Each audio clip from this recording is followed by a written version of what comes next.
Hi, this is Jenny Hall. I'm back today with another quick tip video for you. This one's all about paper. I don't know everything about all of the different kinds of paper there are, but I'd like to share with you guys a little bit about what I know about the papers that I do work with. So let's start with cardstock. I like to use Stampin' Up's thick whisper white cardstock, and there's something about paper that you may know or have had some experience with, or maybe you're new to the paper world and you're not aware with what the technical terms are.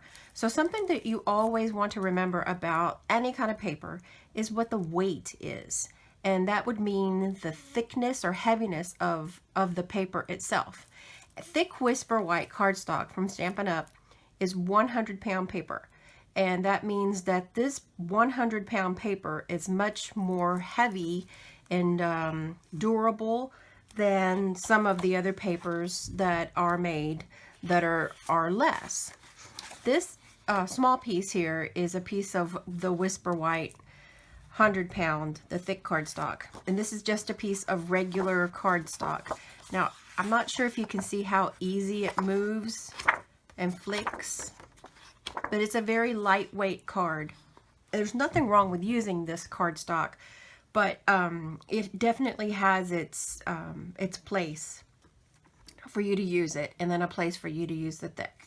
I would not want to use this for a card base because it's not going to hold up as well as the thick Whisper White. So if I use this, you can see how it's resisting.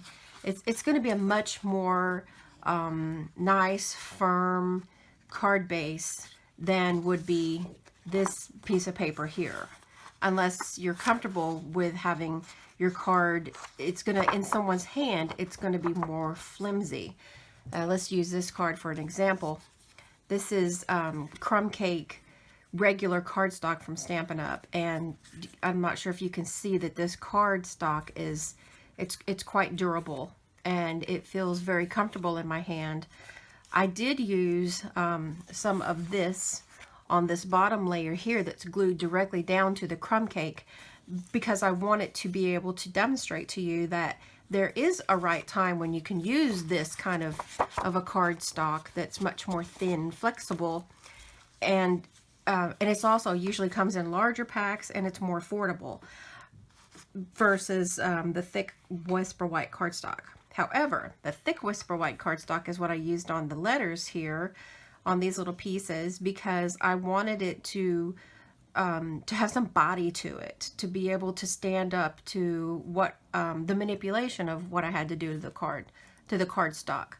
So this card has the flimsy, floppy one here. That's the lower weight cardstock, and this on this part here that has the words embossed is a thicker cardstock.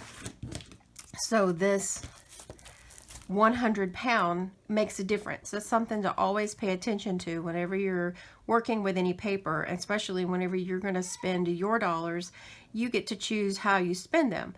So I always buy heavyweight cardstock because I know that I'm going to be, the result that I'm going to get is going to be much more to my satisfaction. So with that in mind, let's talk about a couple of other kind of papers that I use. I use the cardstock. You can do blender pen with ink pad on cardstock, on the thick cardstock. You have a little bit of pilling, which means that it's gonna, like peel, the top layer will peel away. You just have to be careful of that. Watercoloring is not really suggested on this cardstock because although it is thick, it's really not thick enough. You need to stick with watercolor, and we're going to get to that in a minute. So that's the thick Whisper White cardstock. Stampin' Up sells a watercolor paper. It comes in a small package like this, and it is 6 by 9, and you get 5 sheets. And this paper here, I believe is 140 pound. It could be 110 pound. it slips my mind. I had it and now it's gone. So this is it's a nice watercolor. It is definitely not a professional grade watercolor, but neither is any of the other papers that I use. So student grade watercolor paper, if you plan on watercoloring, especially for cards, that tends to do the job, and it's at a price that's affordable. This is Strathmore watercolor cold press paper, and the place on this that I will find the paper weight is here, 140 pound. It tells you that you get 12 sheets. This is the size, and this is the pound of paper. I want to make sure you guys can see. It says 140 pounds right here. Now, cold press versus hot press, people have their opinions on what they prefer. I would suggest to you to use what you like. If you have an opportunity to try one versus the other instead of purchasing it, I would do that. It's all a matter of what you like. Now this watercolor paper is very close to what Stampin' Up! Sells. And what the notes are that it gives you here is, it says that this is a heavyweight cold press paper suited for watercolor experimentation. Accepts a variety of techniques. A lot of papers I have found, if you just take a second before you purchase it to look at the notes that the manufacturer is giving you, it'll help guide you in the right place. This paper and this paper I have found are nearly identical. So if you don't have an opportunity to purchase Stampin' Up! Watercolor paper that's already pre-cut into small sizes for you, then if you have some watercolor paper on hand, then you can very easily use this. This is Strathmore is a good student grade. It's very suitable for watercoloring and card making. This is also a Strathmore paper, and this is drawing. Now let's have a look here, and it says that this is the size, same as the other one. There is 24 sheets. This is twice as many sheets as was in the watercolor paper, and it's 80 pound. So if you can see here, it is 80 pound paper. And it says here that this natural white paper is ideal for illustrations and final drawings, suitable for any dry media, pen, ink, and light washes. So if you are going to use this paper for watercoloring, then you definitely would want to go really light on the water. Now this paper, I'm not sure if you can really see the difference, but it is very smooth. It is a heavy paper, but it's not as heavy as the watercolor. It's not even as heavy as the thick Whisper white paper is. That's why it's really suitable for pencils. You don't want to really put much water to it. So this is an example for you of the lightweight paper that you may have. And if you feel like you want to try this out for watercoloring, then my opinion is to go ahead and see if you like it, because it may work for you. It may work for what your purpose is. However, it doesn't work for me because it's not able to help me move the paper along help me move the paint along on the paper. So this is an example of a lighter weight paper that I would not use. I would only use it like colored pencils. Yep, it's good. So here is another kind of paper, and this is the style is called Bristol paper. It has two distinct sides. Canson is the manufacturer of this. Canson makes a lot of different papers, and so whenever you go to your craft store or order online, make sure that you do pay attention to what the manufacturer is. See, this one is Strathmore. So that's not, Strathmore is not a type of paper, it's the manufacturer. And Canson is the manufacturer here for Bristol paper. So what does it tell us here? It's a different manufacturer, so we're going to have some different placed information. We have 25 sheets of this size, and this is a 96-pound paper. It has two distinct bright white surfaces, one smooth and one textured. that's a lot of watercolor paper is going to be rough on one side and smooth on the other. And that's just general with the properties of watercolor paper, because it's nice to have one side rough and one side smooth. It gives you a choice. This is a nice smooth paper. It is heavy in the respect that it's much heavier than the drawing paper. If you guys can see, it's not moving around very easily. I like the Bristol paper, especially with the Zig Clean Color Real Brush markers. It holds the water. It stands up to the battering that the water gives it, and because it's a smooth surface, it allows it to move very easily. Now, I'm not sure if you can really see the back side of this paper.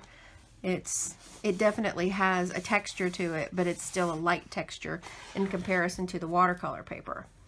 So there are a lot of different kinds of Bristol too. You just have to pay attention to what you get. So that is what I know about paper. There is a couple of other different kinds of paper, and I just wanted to share with you guys what it was that I knew. Now, with all of this information that you've just been given, how does it affect how you make a card? Well, I would say that the biggest effect that I see is that whenever I have a really thick cardstock, such as this here, then it's not as easy to get this to stick down to a piece of cardstock to make a card. So if I were to put a lovely watercolor on here and then try to get it to stick down to cardstock, number one, when you use paper and it gets wet, then it warps. It kind of buckles and warps, and you can use your heat gun to put some heat onto it, like, you know, like this, and dry it. But it's still going to get warped no matter what you do. It's not going to lay flat all over again. So here is a trick that I have picked up from floating around on the internet and adapted to what my card making uses are. So we have a piece of thick, and imagine that it's like this, all warped. How are we going to get it to lay down flat on a card and look nice so that we can give it to someone that we care about or pop it in the mail? The mail might actually help it. But I have this here to help us understand and demonstrate. This is a piece of fun foam. This is a piece of this foam that is, you've seen it with shapes maybe cut out, and it kind of has a little bit of a stinky smell to it. To me it does. Anyways, this fun foam, let's see, it's just called foam sheet.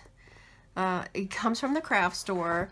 And if you can cut this foam to just under the size that you need for a card, so you would like hold it to where you don't want to see the fun foam. You want to have the card front stick to it. So I would cut this here, and then I would take half piece cut here, and then I would glue it to where it would hold everything down and pull it back into shape. And then I would take this unit, and then I would apply it to a card such as this, and it will help save your card from being all buckled. Now let's take that one step further and show you that I have found adhesive foam sheets at the craft store. Now, I did a happy dance whenever I saw this, I'll be honest with you, because this is really made card making a lot quicker and a lot easier for me. Typically, I'm the girl that uses dimensionals for everything. And when I say dimensionals, I'm talking about Stampin' Up! Sells these self-adhesive foam sheets that is cut into little dots. And so I would take this and I would put dimensionals all over, space them out evenly, and apply that to my card, which is nothing wrong with it. It works great. However, most of the cards that I make personally are of a heavier weight, because the mediums that I like to work with is a lot of watercoloring, a lot of different things that I'll add water to, paper smooshing, blending, but the common thread that all those types of medium have is that you have to use a thicker cardstock. So with adhesive foam sheets, this has a piece of sticker on the back, and I waited to finish this card off to show you guys. So I could pull this off, toss it away, attach this to the back of the card to where you're not going to actually see the foam, because I don't want the foam to be seen. I just want the foam to keep everything down in one place. And then I can just use something as easy as my liquid glue to go on. Really simple. And this will now get placed onto my cardstock. So how fast was that? Super fast. That's what my son would say. Super fast. And that's it for this. I mean, this is a dream. This is a dream that I had that makes card making easier. They all have the self-adhesive on the back. I think a package like this at the craft store was about $8. So $8, there's 30 sheets. I can get 3 cards. You saw how small of a piece it was that I used on this. I think I can do 3 cards out of 1 sheet. So that's 90 cards that I can make with $8 worth of adhesive.